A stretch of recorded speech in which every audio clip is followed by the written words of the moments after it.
This is the first in a series of videos designed to teach the basics of CSS.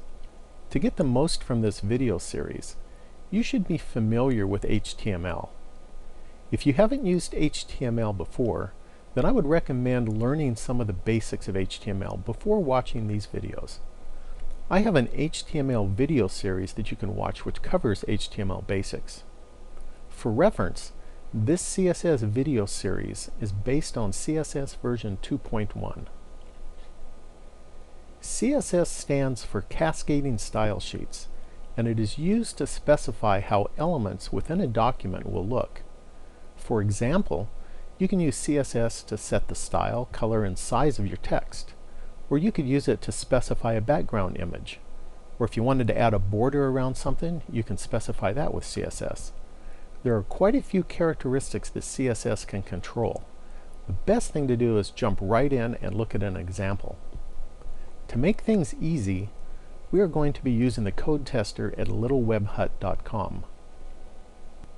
When you arrive at the website, just start by clicking on the CSS tab. Here you will find a list of CSS properties that can be set. I'm going to click on the color link. At the bottom of this page is a code tester that we can use. I'm going to start by typing a heading tag.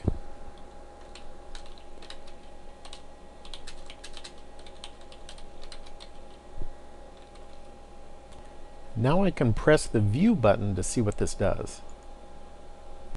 And you can see here my heading is now displayed in this area down below. Now let's apply a CSS style.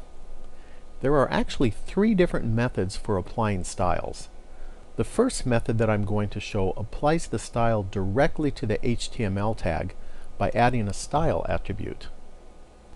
So I do this by going up to the heading tag, and right after H1 I'm going to type a space, followed by style, followed by an equal sign, followed by a pair of quotation marks. The style information will be enclosed within the quotation marks. I'm going to use a style to set the color of the text to red. I do this by going to the center of the quotation marks, and I'm going to type color, followed by a colon, followed by an optional space, followed by a color, which in this case will be red. Now when I come down here and press the View button, you can see that the text is turned to red. Let's take a closer look at the style that we just applied. Color is called the property. The property specifies what it is that we are controlling. If you look at the left side of the web page here, these are all a list of different properties. If we go up here, we can see this is the color property that we're using right now. And then the color property is always followed by a colon that you see here, and then it is followed by a value, which in this case the value is red. This space in between the colon and the value is optional, and it is just used to make the style easier to read. Multiple styles can be specified if we separate them with semicolons. For example, in addition to setting the color of the text to red, I can also center the text using the text align property. So to do this, at the end of this first style, I'll add a semicolon, and then I'll type a new property, which is text align. And then I follow that with a colon and another optional space. And in this case, I'm going to set it to center. And now when I press the View button, you can see that the text is not only red, but it's also centered. Now instead of specifying center like I did here, I could have specified left, right, justify, or inherit. To see a list of possible values that you can use, you can just go to the left side of the web page here and click on a property. So if I go to text align and click on that, it will show me a page that shows information about this property. Here's the syntax section that shows what we've covered so far, which is the property followed by a colon, followed by an optional space, and then followed by a value. And this tells us that the value can be either the keywords left, right, center, justify, or inherit. If you look down in the keyword section, it'll give you more information about each of these keywords and what they do. Here in the usage section, you can find out information about what the property does, and it also gives examples on how to use it. We can see that this example demonstrates text align using right, justify, and center values.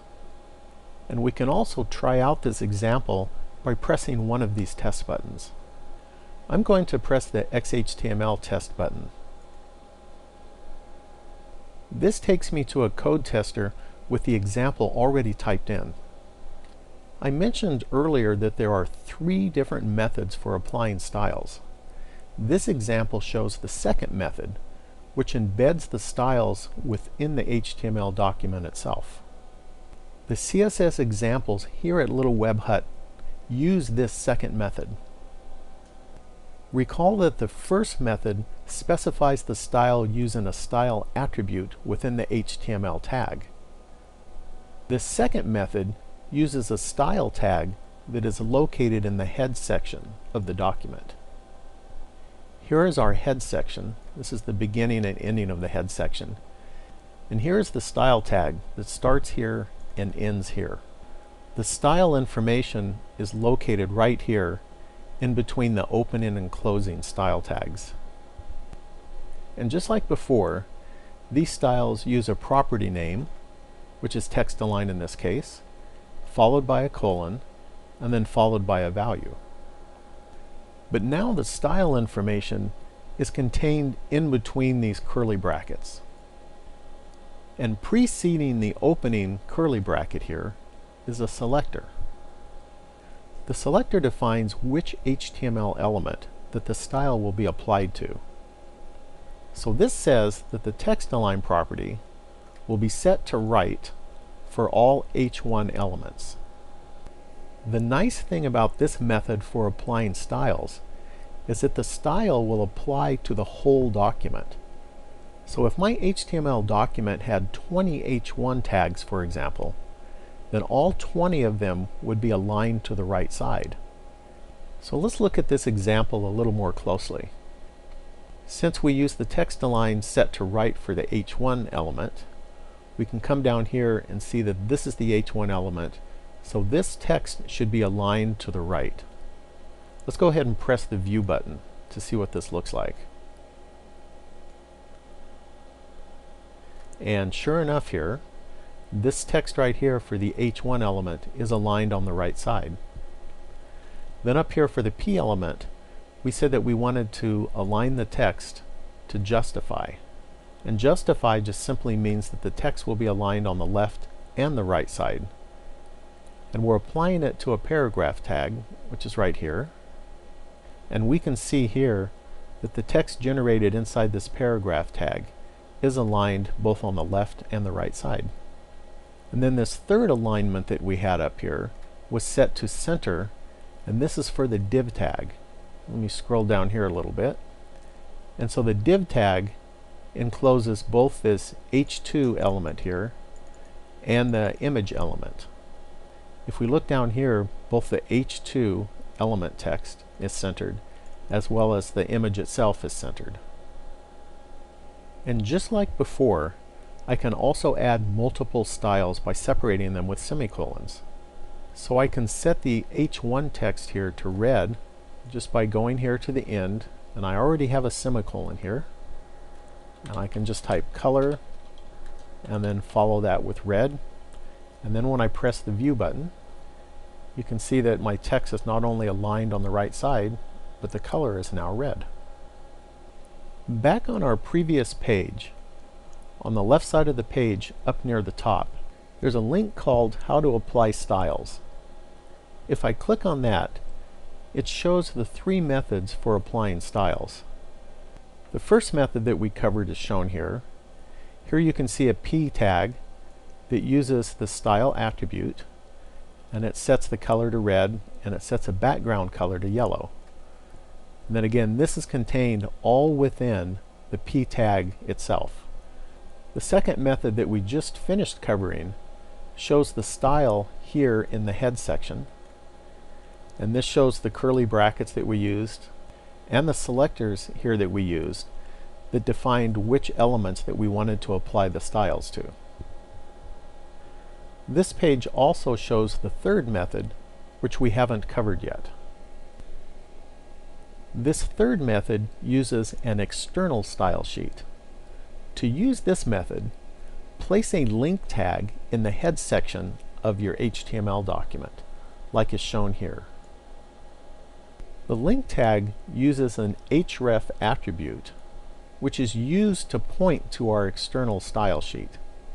In this case, our external style sheet is named website.css. For this example, website CSS is located in the same directory as the HTML document, so that only the name of the style sheet is required. If the style sheet is not located in the HTML document directory, then the path needs to be specified as well. Next, we create a separate file with the same name that is specified here. So in this example, we would create a file named website.css. We can then put our CSS styles in this new external style sheet. So this might be a couple of styles that we would put in this external style sheet. In this case, our external style sheet says that we want to set the color to red and the background color to yellow for all P elements, and we want to set the text alignment to center for all H1 elements.